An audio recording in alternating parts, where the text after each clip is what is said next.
So we're in section 14.6. So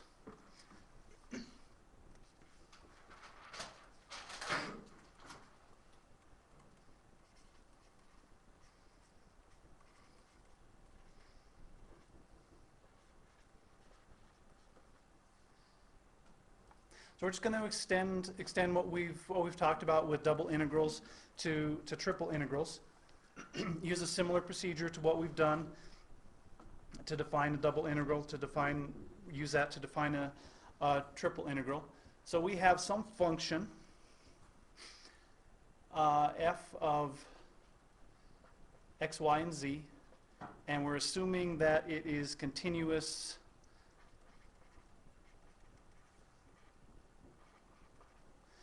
over a bounded solid region Q.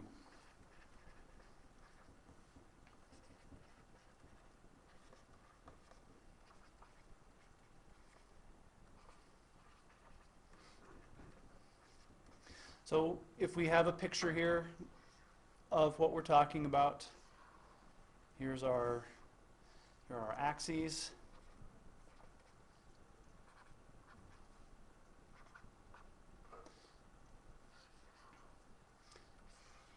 Here's our solid region in the first octant. So this is Q. And what we're going to do is inside this, we have some function inside here that is f of x, y, z that's defined on this region. We're going to define our region, or we're going to divide our region into little blocks.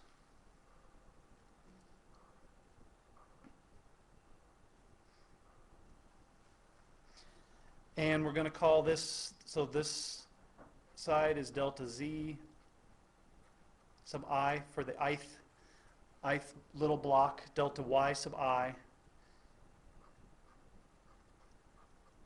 just like we did for double integrals, and this is delta x sub I. And we'll call this little increment of volume, this little unit of volume, delta v sub I. So we're just going to divide our region into little pieces, and we're saying that our delta v sub I is delta x sub I, delta y sub I, delta z sub I. So we're dividing it into little rectangular prisms, and what we want to do, and x sub I, y sub I, z sub I is a point somewhere in the box, and we want to sum. What we're interested in is summing over the region I equals 1 to n of f of, we want the value of our function in each little box. So we want to form the sum f of x sub I, y sub I, z sub I times delta v sub I.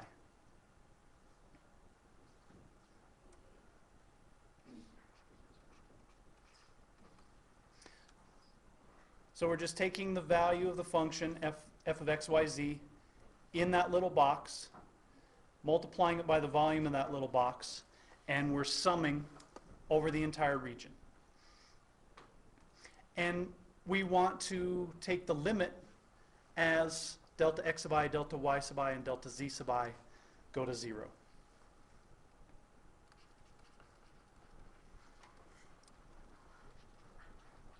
So we're going to say, and again, I'm being a little loose with the definitions, we're going to take the limit as delta v sub I approaches 0. So this is how we're setting this up. We're going to define this limit as our triple integral.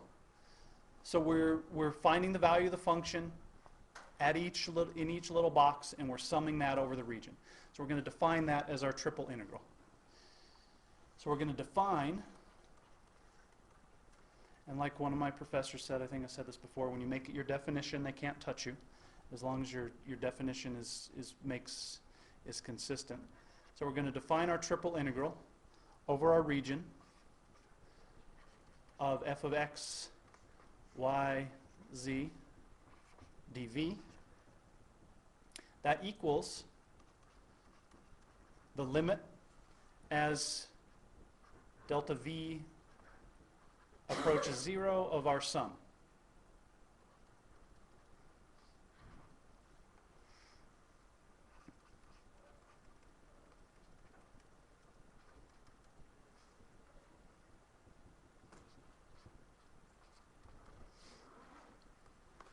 So that's our triple integral, the integral of f over region Q.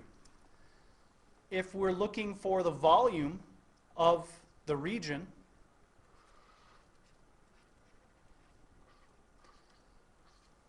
the volume of our region, f of x, y, z is just going to be 1. We're going to take the triple integral of dv. So the triple integral over Q of dv. That would give us the volume of that region. So the process should look familiar by now. The idea is familiar. What's just a little different is because we have a triple integral, it complicates finding our region, and we can have multiple permutations of our limits of integration.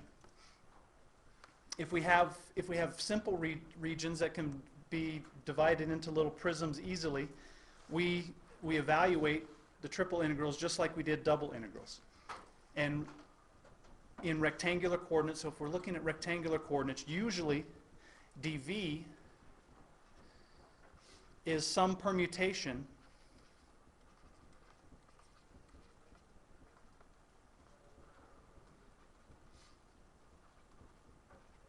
of dz, dy, dx. So there are 6 possibilities for how we can evaluate these triple integrals. Any permutation of dz, dy, dx will work. Usually, it's not always, but usually we're going to use the order dv equals dz, dy, dx, or dz, dx, dy. Because usually we're talking about a surface above the xy plane, so our z is going to be a function of x and y.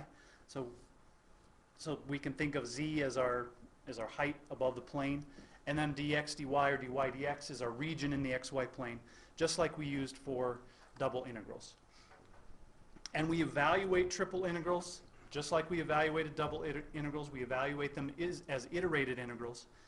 And when we evaluate one particular integral, we're holding the other two variables as constants. Does that make sense? Okay. So let's look at, let me find some good examples. Let's do a quick evaluation first, and then we'll look at one where we need to find a region. So we'll do an easy one first. We're just going to evaluate a triple integral. So we have the integral from 0 to 1, integral from 0 to x, integral from 0 to xy of x dz dy dx.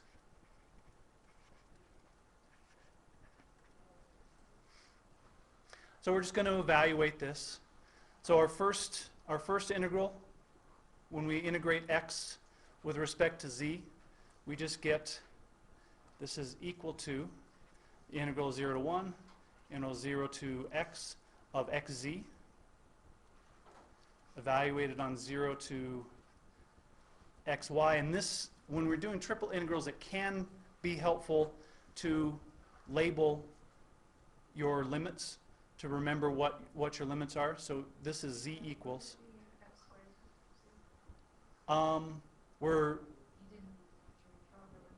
haven't put my limits in. So if it helps, you can put your limits. You could say z equals 0, z equals xy to remember what variable you're integrating with respect to. So now when we evaluate this on on our limits, we get 0 to 1, 0 to x of x squared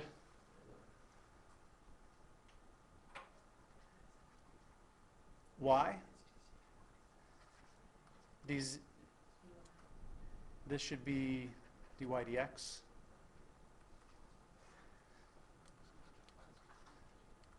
Dy dx.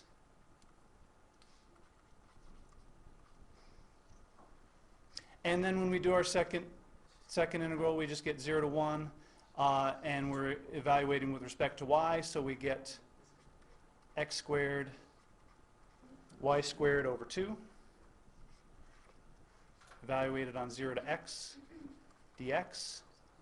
That gives me the integral 0 to 1 of, and here this is y, so we get x to the 4th over 2. Do you add those squares or do you multiply them? Which one? When you replace the x in there, do you add the x squares or do you multiply them? But you add the 2's. Right, we add the 2's. We add the exponents when we multiply. But when you have parentheses, then you multiply the exponents. When would it be a power to a power, then you would multiply. So if we had like x squared to the 6th, that would be x to the 12th. Okay. Okay? All right. And this is dx, and we know how to do this one from here. So we just hold each variable constant in term. So this should be pretty straightforward by now. We have some practice doing these iterated integrals. So let's yes. Iterated just means we do one at a time. We do the inner one, then the next one, and then the next one. So we're just doing one at a time. That's all we mean. All right, so let's look at an example where we want to find the volume. We have to figure out our region and our limits.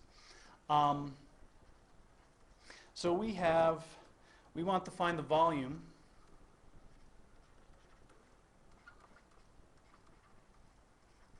Find the volume of z equals 36 minus x squared minus y squared above the xy plane.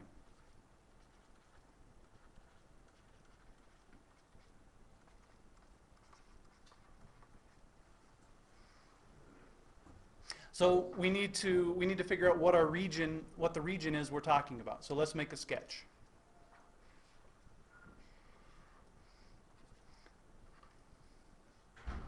What does this surface, what does z equals 36 minus x squared minus y squared look like? What is it?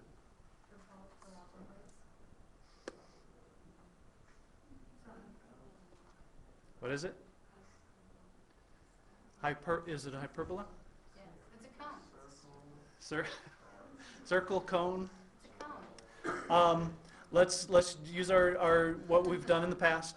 If y is in the xz plane, if y is 0, we get z equals 36 minus x squared. What is that? Parabola.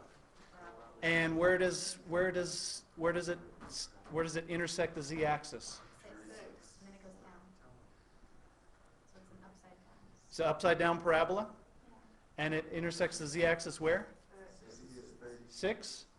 If x and y are both 0, z equals 36. So we're up here at 36.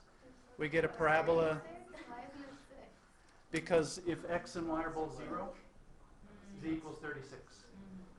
So we get a parabola going this way. We get a parabola going this way. This is at z equals 36. And in the xy plane, what do we have? A circle. What's our equation? X squared plus y squared equals 36. If z equals 0, x squared plus y squared equals 36.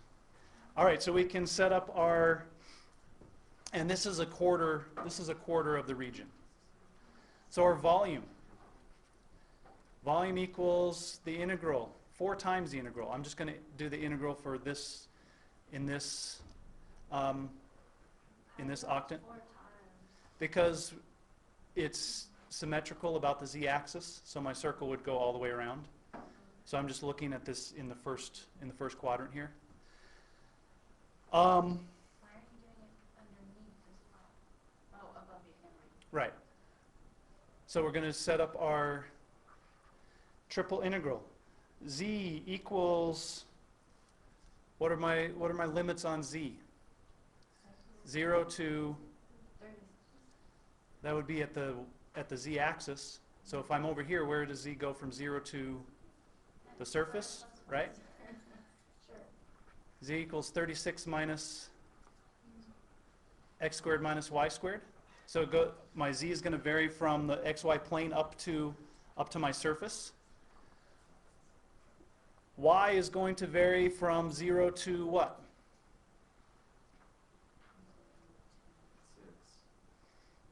In the xy plane, y goes from, if I do my little rectangles, y goes from 0 to, X squared plus y squared. 36 minus x squared. there we go, square root of 36 minus x. 36 minus x squared. And x goes from 0 to 6. dz, dy, dx. All right, so after our first integral with respect to z, we just get our integral of dz is just z evaluated on 0 to 36 minus x squared minus y squared. So after my first iterated integral, I get 4, integral 0 to 6, integral 0 to 36 minus x squared of 36 minus x squared minus y squared dy dx. What should I do now? Change it into So you avoid down here, right? polar. Polar coordinates, there we go. Use polar coordinates. I was listening to your lecture yesterday, and you're like, what should we use? And nobody would say polar. This, And I was like, this integral with this limit, that doesn't look good to me. I don't like the way that looks. So I use polar. So I'm going to say my volume is 4 times the integral theta goes from, in this region in the xy plane, theta goes from 0 to pi over 2. R varies from 0 to 6. Looking better already. 36 minus x squared minus y squared is what? 36 minus r squared, r dr d theta. Much easier, much easier. This looks difficult, this looks easy. If we evaluate these, we just end up with polynomials here. Nice polynomials, nice numbers as our limits. If we evaluate this, we get 648 pi. And this will often be the case with a triple integral, where you evaluate your first integral with respect to z, and then switch to polar coordinates in the xy plane. And tomorrow, or Thursday and Friday, we'll learn about spherical and cylindrical coordinates. If we started off with this in cylindrical coordinates, we would have eliminated this substitution, and we would have been here a lot sooner. All right. Questions on triple integrals? We're just adding another integral to what we already know. Finding the limits is part of the challenge of doing triple integrals, like we talked about in this region. And switching the order can be difficult, but if you're smart about how you set it up, you usually don't have to switch the order. What's the answer that you script on? 648 pi.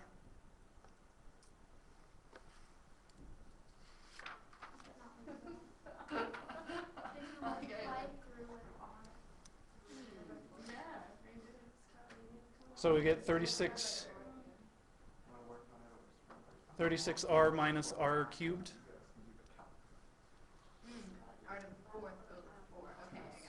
All right?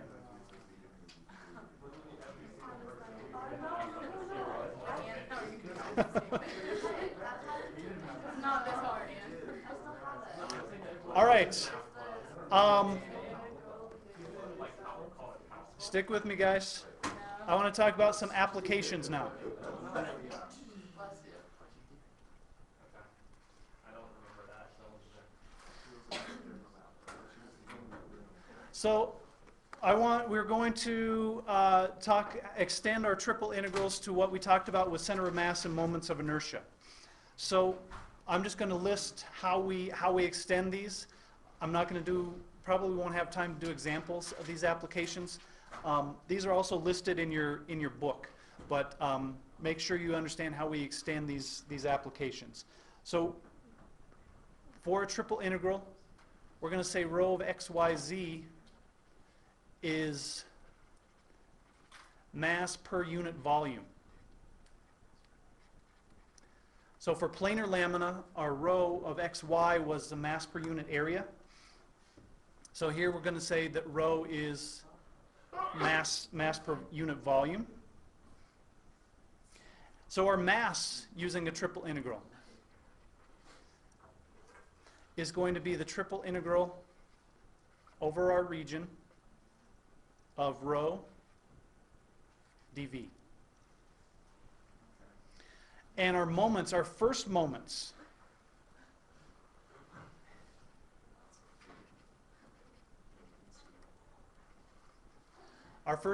which is how we find our center of mass with our first moments. Since we're talking about a solid, we need to weight the distance by the distance of the mass from the plane, from the xy plane, from the yz plane, and from the xz plane.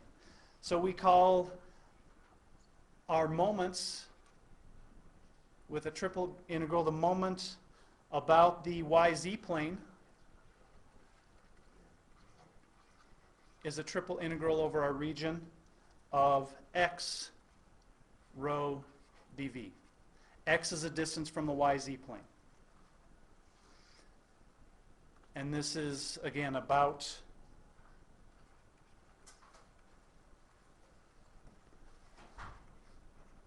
the yz plane.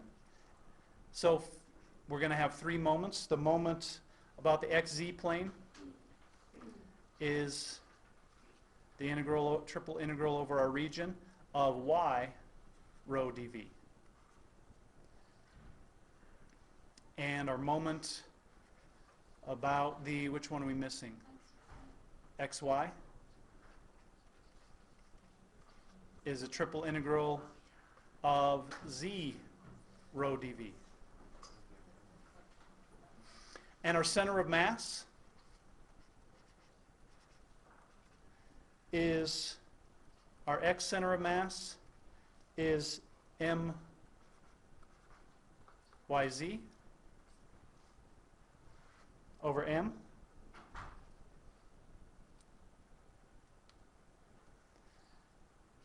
Y bar is mxz over m, and z bar is mxy over the mass.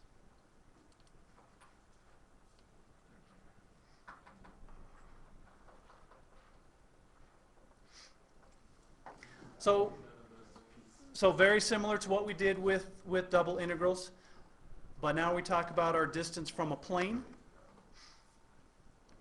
And then we're going to extend our second moments as well. Our second moments are our moments of inertia. Yeah. Can you explain moments? Moments. So moment is we're just weighting. We're weighting the mass by its distance from an axis. So we're multiplying the mass at a point times its distance from an axis. Here we're weighting the mass. Rho dv is the mass by its distance from the xz plane. The distance from the xz plane is just x, and we're adding that up over the entire region to give us this gives us the moment about the yz plane times its distance from the yz plane. That all added up over the entire region. And then if we divide that by its mass, that gives us the coordinate of, that would give us the x-coordinate of the center of mass of that solid. Okay? All right, and our second moments, or moments of inertia.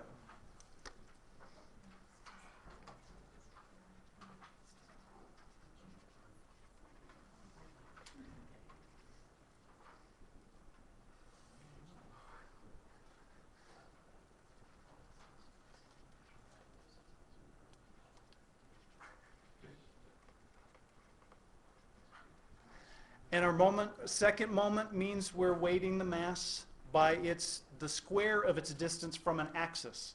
So for moments of inertia, we're interested in its distance from an axis. For the first moment, we talked about its distance from a plane. So we have the moment about a plane. For the second moments, we're interested in an axis. So our moment about the x-axis is a triple integral over our region of y squared plus z squared.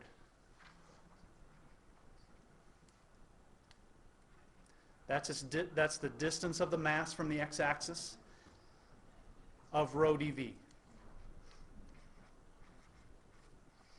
I sub y, the second moment about the y-axis, triple integral of x squared plus z squared, rho dv. The moment about the z-axis, similarly, is triple integral of x squared plus y squared, rho dv.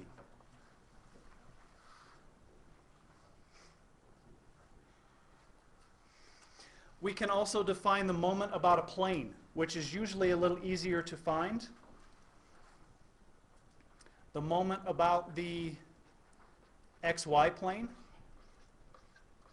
is a triple integral of, over our region, of z squared rho dv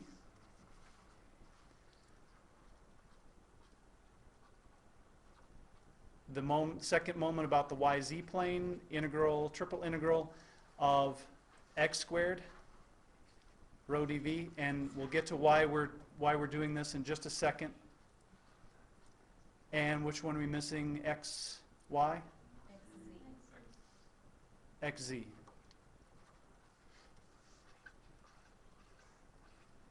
And that's going to be y squared rho dv. And the reason that we're doing this is that I sub x is I sub xy plus I sub xz. And this I sub x, I sub xy, and I sub xz, often much easier to find than going straight from this definition. Because here we have our integrand is more complicated, and here our integrand is simpler. So this can be easier for finding our moments if we calculate these and add them together. I sub y is I sub xy plus I sub yz.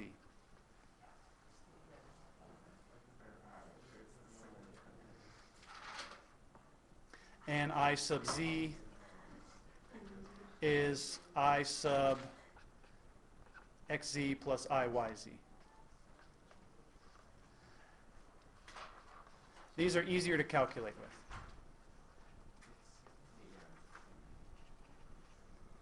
Usually. So a lot of definitions there.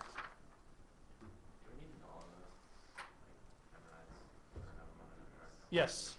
Your problem will say set up the integrals necessary to find the moment about the x-axis, y-axis, z-axis, and such and such. For the second moment, will we only need to know these easier ones, or will we need to know all 9? It really depends on the shape, which one's going to be easier to use. All right. I think that's enough for today. Try the homework problems. If you have questions, come to tutor time. The question on the quiz, the triple integral question on the quiz would be find the volume of this region bounded by this function. So it's like one of the easier examples of a triple integral. On your test, when you take the test, you should expect to be asked to set up an integral for first and second moments using a triple integral. All right. Any questions before we stop?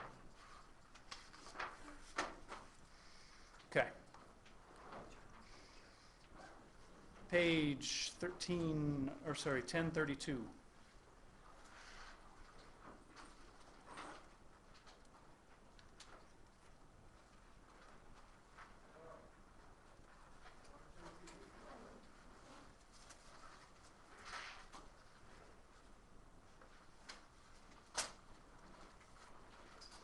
There you go.